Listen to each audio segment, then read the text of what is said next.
Assalamualaikum warahmatullahi wabarakatuh. Halo kawan pajak, apa kabar semuanya? Ketemu lagi nih. Ya, semoga kawan pajak selalu dalam keadaan sehat dimanapun Anda berada.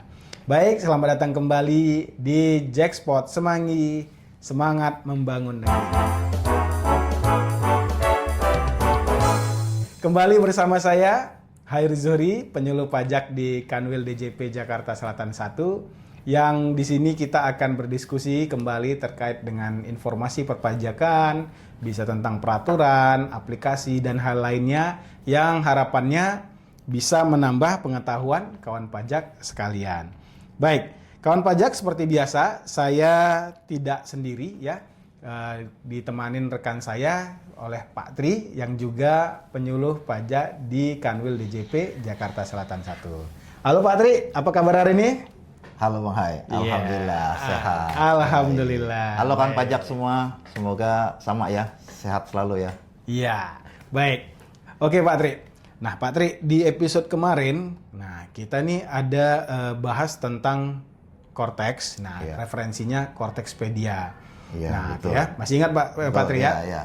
Nah, di episode sebelumnya itu kita bahas tentang Cortexpedia tadi sebagai kanal web informasi yang resmi dari DJP ya Pak Tri ya. Ya, betul. Nah, kemarin itu kan kita diskusi tentang sebuah pertanyaan atau satu pertanyaan nih di Cortexpedia, yaitu pertama kali mengakses Cortex DJP yang ada di menu registrasi. Kemudian kita masuk dari menu registrasi, terus masuk lagi ke akses dan aktivasi Cortex DJP. Kemudian kita pilih pertanyaannya itu pertama kali akses Cortex DJP. Benar ya Pak Tri ya? Ya, betul. Oke. Ya. Nah, jadi kemarin itu kita diskusinya nanggung nih Pak Tri ya. Nah, terbatas durasi ya. Iya benar sekali. Nah, jadi ada istilah yang sempat kita angkat kemarin itu aktivasi akun Cortex. Nah, ingat Pak Tri kan? Iya. Jadi kemarin itu Pak Tri, di episode kemarin itu Pak Tri janji nih. Nah, janjinya kita akan bahas di episode berikutnya. Berarti kali ini nih Pak Tri, ya kan? Iya. Nah, jadi Pak Tri boleh dibantu terkait istilah aktivasi akun tadi. Ya. Iya, saya ingat yang aktivasi ya. Ya, benar Pak Tri. Ya. Pertama tentunya kita buka Cortexpedia-nya. Oke, kita buka lagi pakai HP boleh Pak Tri ya? Justru HP aja, simpel. Kita buka dulu ya, sebentar. Kita buka alamatnya apa Pak Tri? Lupa saya Pak Tri. Yaitu HTTPS. Oke, sebentar. HTTPS. Titik 2. Iya. Double slash. Oke. Pajak.go.id. Kemudian slash. Ya. Cortexpedia ya. Nah, udah di situ udah ketahuan. Oke, ini muncul Pak Tri. Baik, kemudian. Nah, kemudian kemarin kita menu registrasinya. Buka menu registrasi ya. Kita bahas registrasi ya. Oh iya. Oke, kita buka menu registrasi ya. Iya. Baik. Oke, Pak Tri. Ya. Nah, itu di situ nanti ada ini Bang Hai akan dijelaskan tuh prosesnya tuh mengaktifkan akun wajib pajak. Nah, ya. Kemudian kawan pajak bisa mengakses menggunakan seluruh layanan apabila sudah masuk, nanti bisa menggunakan seluruh layanan yang ada di Cortex itu. Oh, jadi aktivasi akun ini artinya proses akses biar kita bisa menggunakan seluruh layanan di Cortex ya, gitu. Iya, banyak sekali di situ.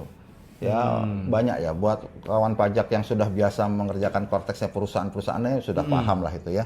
Di situ nanti ada bisa membuat e-faktur, bukti potong dan sebagainya. Lapor SPT juga 21, PPN dan sebagainya. Ada semua situ. Layanan juga ada. Jadi semua layanan wajib pajak sekarang juga via Cortex. Jadi semua layanan perpajakan dikumpulkan dalam satu aplikasi Cortex ini ya. Nah, berarti aktivasi akun kalau kita lihat juga di Cortexpedia ini berarti aktivasi akun ini cara atau proses biar bisa kita akses Cortex, intinya seperti itu Pak Tri ya. Untuk bisa masuk ke situ. Kuncinya di situ. Ya. Nah, jadi kawan pajak sekalian, ya aktivasi akun ini untuk bisa kita mengakses layanan-layanan perpajakan seperti yang kita sampaikan tadi, yang ada di Cortex seperti disebutkan Pak Tri ada misalnya SPT ya, untuk faktur, pembuatan faktur, bukti atau potong, layanan-layanan, atau termasuk SPT ya Pak Tri ya, termasuk permohonan juga seperti itu.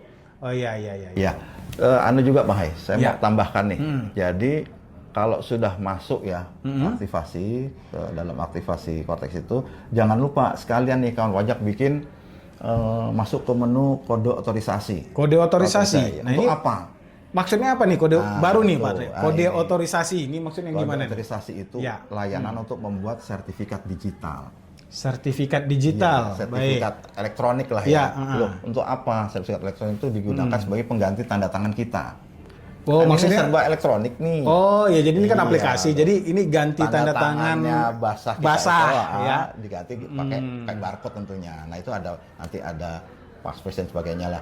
Jadi masuk ke situ sekalian kawan pajak. Oh, jadi kita selain aktivasi jadi kita buat kode otorisasi gitu ya Pak Tri ya. Jadi masing-masing kita nih wajib pajak punya tanda tangan digitalnya. Nah, terus caranya gimana nih Pak Tri? Bisa dibantu nih? Di apa ya namanya? Di Cortex itu kita nanti kan di portal saya nanti bukalah itu pilihan permohonan kode otorisasi. Di Cortex berarti ya, di Cortex kita buka ini nanti, ya. Kan panjang tuh, di tengah yang kalau nggak salah posisi agak di tengah ya. Itu ada pilih kode otorisasi dan sertifikat digital. Oke, berarti harusnya di Cortexpedia ini juga ada Pak Tri ya. Kita coba ya. Kita langsung aja praktek ya. Iya. Oke, saya buka di menu registrasi, kemudian pilih apa tadi Pak Tri? Kode otorisasi ya, kode otorisasi ini di bawah nih. Kode otorisasi dan sertifikat digital. Oke, bentar Pak Tri. Ini saya coba buka dulu. Lagi loading Pak Tri ya. Mudah-mudahan lancar. Nah, oke ini Pak Tri. Ini sudah sampai kode otorisasi dan sertifikat digital. Saya coba bantu bacain Pak Tri ya. Ya. Baik. Kawan pajak sekalian, ini berdasarkan Cortexpedia, cara untuk mengajukan permintaan kode otorisasi DJP. Yang pertama kita login dulu pada akun Cortex, berarti ini dia sudah login ya, dia sudah aktivasi ceritanya tadi ya. Kemudian setelah kita login, kemudian kita klik menu portal saya dan nanti dipilih permintaan kode otorisasi atau sertifikat elektronik. Nah, kemudian yang kedua kawan pajak, di layar berikutnya nanti kita geser atau gulir ke kanan, ke bawah, ke bagian bawah. Dan nanti ada pada isian jenis sertifikat digital kita pilih kode otorisasi DJP. Produk yang mana? Ini ada gambarnya juga nih, ya kan? Kita pilih yang DJP. Nah, kemudian nanti kita lakukan buat passphrase sebagai kode otorisasi. Betul. Nah, kemudian nanti kita buat kode otorisasinya, passphrase-nya tadi. Kemudian nanti ke bawah ada kita baca pernyataan. Nah, kita centang nih. Nah, kemudian kita klik simpan. Gitu ya Pak Tri ya? Iya, betul. Nah, tadi apa? Passphrase ya? Iya benar Pak Tri, ada passphrase. Ya. Baik, kawan pajak, Bang Hai. Passphrase itu semacam password lah ya istilahnya ya. Oh, password ya. Itu yang identik kita punya. Jadi kita harus buat ya pastinya yang mudah lah. Kita ingat jangan sampai nanti kita lupa. Jadi yang mudah tapi syaratnya ada nih. Oh, ada ketentuannya ya. Minimal 8 karakter. Baik. Ya, minimal 8 karakter. Nah, di antara 8 karakter itu harus ada huruf besarnya, huruf kapitalnya. Baik, ada huruf kapital. Terus ada angka. Ada angka. Ya, entah 1, 2, 3 angka. Yang kemudian ada karakter khusus. Karakter khusus itu bisa bintang, pagar, dan sebagainya. Nah, huruf kecil boleh ada juga atau gimana Pak Tri? Iya, pasti. Yang ada minimal kapitalnya 1. Oh, kapital ada. Penting ada kapital, ada huruf kecil, ada angka, sama apa tadi Pak Tri? Karakter khusus. Karakter khusus. Oke. Nah, karakter khususnya bebas Pak Tri ya? Bebas, cuma ada satu sih yang sebenarnya nggak boleh itu, yang backslash itu. Kalau jangan pakai backslash lah, nih kawan pajak ya. Oke. Jadi kalau kita selain itu boleh lah. Buat karakter khusus ini selain dari yang backslash itu yang begini ya. Begini ya. Backslash itu lawannya. Yang lawannya slash. Berarti gini ya. Nah, baik kawan pajak, tadi disampaikan Pak Tri. Untuk pembuatan passphrase kita ada ketentuannya tadi 8 karakter ya Pak Tri ya. Kemudian ada huruf kapital, huruf kecil, angka, dan karakter khusus. Nah, karakter khususnya tadi disampaikan Pak Tri tidak boleh yang backslash ya. Ya. Nah, jadi Nah, ini semoga nanti ketika kita buat nggak ada yang salah lagi nih. Oke, Pak Tri, kalau misalnya ternyata saya nih misalnya atau kawan pajak nih ngerasa aku sudah kayaknya pernah deh buat kode otorisasi tapi ragu nih, udah belum ya, gitu, lupa lah gitu. Nah itu gimana Pak Tri? Ya, manusiawi, saya juga pernah lupa. Gampang, kita buat lagi, kita ajukan lagi. Ajukan lagi, atau mungkin bisa dicek gitu Pak Tri? Ya. Nah, kalau kita mau cek, kadang gini, untuk yang pertama kali buat ya, yang pertama kali buat, itu kadang-kala sudah terima sih, tanda terima, kan bisa di download ya, bukti tanda terima pembuatannya itu. Nah, setelah itu kita harus cek juga. Cek lagi, berarti bisa dicek ya. Betul. Ya. Valid nggak nih? Oke. Gitu loh. Ntar udah keluar bukti tapi nggak valid. Nah, jadi kawan pajak nanti kembali ke portal saya. Oke, berarti di Cortex ya, di Cortex masih tadi. Di Cortex. Baik. Nah, buka portal saya. Kemudian pilih profil. Baik. Di bawahnya portal saya itu nanti ada profil saya. Ada profil saya ya. Terus pilih lagi nomor identifikasi eksternal. Baik, saya ulang sebentar Pak Tri sebelum terlalu jauh nanti. Coba portal saya, kemudian profil saya, kemudian nanti muncul identifikasi. Kita pilih lagi yang nomor identifikasi eksternal. Baik. Ya. Nah, kemudian Pak Tri. Nah, nanti di sebelah kanan di layar itu kan sebelah kiri ya, sebelah kanan itu ada 2 tab gitu. Nanti di bagian kanan kan muncul ada 2 tab gitu ya. Baik. Nah, kita pilih tab yang sebelah kanannya yang tab sertifikat digital tulisannya. Baik, nanti ada 2 tab, kita pilih yang di kanannya. Ya, apa tadi digital certificate atau sertifikat elektronik boleh, sertifikat digital sertifikat. Oke, ya tergantung bahasanya lah ya. Buka itu, ada nggak gitu loh. Kita buka di situ Pak Tri. Iya. Kadang-kala setelah dibuka ada tuh muncul atau tidak muncul, kalau nggak muncul di refresh. Kemudian kadang-kala muncul tapi invalid. Jadi coba di refresh juga. Oke, baik. Kita buka, kemudian harusnya muncul. Nah, kalau nggak muncul berarti tinggal di refresh. Harusnya muncul datanya Pak Tri ya. Nah, setelah ini selesai, clear. Taruh dulu. Oke. Apa nih? Tadi nggak muncul jadi muncul. Iya. Cuman muncul invalid. Nah, ini kalau invalid gimana? Kalau invalid? Kan pajak tidak perlu panik. Iya. Ada pilihannya, solusinya di sebelah kanan. Itu kita geser aja paling kanan. Itu nanti ada periksa status. Ya. Ada nanti tadi kan nomor identifikasi eksternal, kemudian digital certificate, kemudian harusnya muncul, misalnya jadi invalid. Ada 2 pilihan nih. Nah, kita pilih geser ke kanan gitu ya. Ya, di bawahnya itu ada 2 pilihan, periksa status sama menghasilkan. Baik. Yang bisa diklik biasanya yang menyala aja, terus periksa status dulu yang menyala gitu cek ya. dulu. Nah, itu diklik itu kadang-kadang masih invalid, nggak masalah, nanti menghasilkannya itu pilih deh. Nah, oke. Berarti setelah kita klik periksa status, kemudian muncul tombol menghasilkan. Itu kita klik lagi. Baru berubah jadi valid. Coba, pasti valid. Oke, seperti itu. Baik. Nah, ini luar biasa ini Pak Tri ya. Berarti tadi kita udah bahas tentang aktivasi akun itu adalah proses awal dari kita pertama kali akses Cortex sampai dengan selesai. Kemudian tadi Pak Tri ingatkan juga jangan berhenti di aktivasi ya. Jangan berarti hanya dapat tanda terima kan bisa di-download tuh. Tapi lanjut sampai kode otorisasi ya. Nah, kode otorisasi tadi disampaikan oleh Pak Tri kawan pajak dari portal saya, kemudian permintaan kode otorisasi tadi ya. Nah, kemudian isi passphrase. Nah, ya benar ya.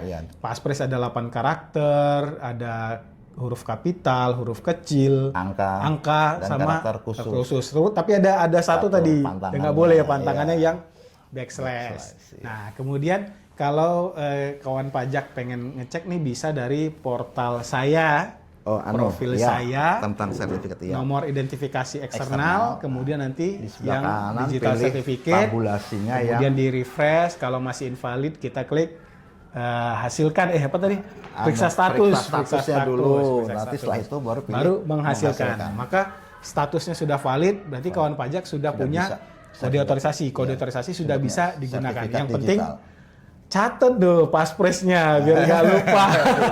Bener ya? Oke Pak Tri. Nah, artinya kawan pajak kita harus tuntaskan nih aktivasi tadi ya, mulai dari register sampai dengan selesainya permintaan kode otorisasi ya. Baik, kawan pajak ini sudah 15 menitan ya kayaknya ya.